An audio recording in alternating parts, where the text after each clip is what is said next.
Ako si Jose Protasio Mercado Rizal Alonzo y Rialonda.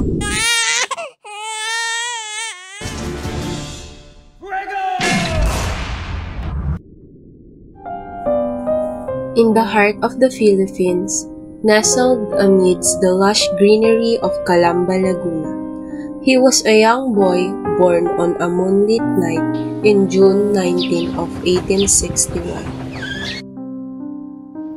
Jose was the seventh child of loving family, a testament to the Filipino values of unity and faith.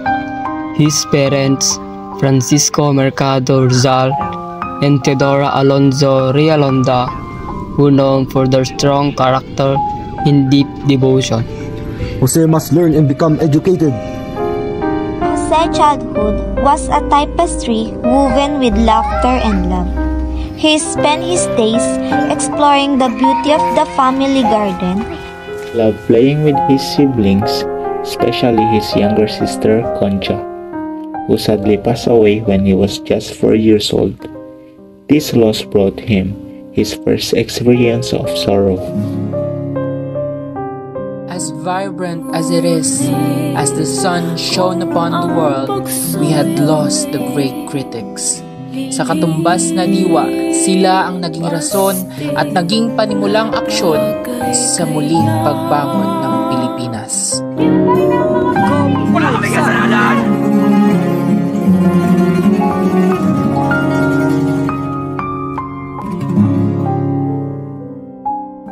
But tragedy struck the family when Jose was just 11 years old. His mother, Teodora, was unjustly accused of poisoning her brother's wife and imprisoned. She was forced to walk 4 miles to Santa Cruz, the capital of Laguna Province, and endured harsh 2.5 years in prison. Hindi ko ginawa. Pinagbibintang ninyo. Alaming kahoy. Despite this hardship, Jose risked for knowledge continued to burn bright. Ano ang definisyon ng salamin kung gayon? In 1872, he entered the prestigious Ateneo Municipal in Manila. Despite facing challenges due to his age and health, Jose's brilliance shone through. The Ateneo became a heaven for Jose's intellectual curiosity. He excelled in his studies, particularly in Spanish and Latin. And his mind was a fertile ground for creativity. At the age of 8, he wrote his first poem, a testament to his burgeoning talent. By the time he was 16, si Jose ay naging isang makinang na bituin na sa Ateneo. He graduated with honors, earning the degree of Bachelor of Arts. His journey of learning, however, was far from over. During this time, Jose also experienced his first taste of love.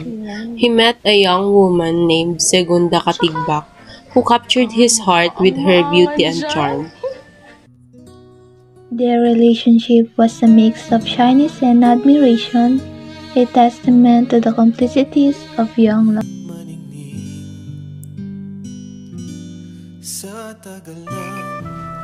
Jose Rizal's early life was a journey of discovery, a testament to the power of love, family, and education, but also a reminder of injustices faced by his people.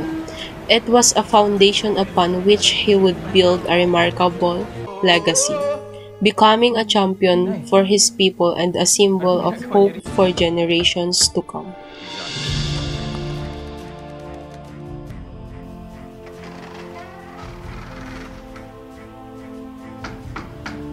Rizal!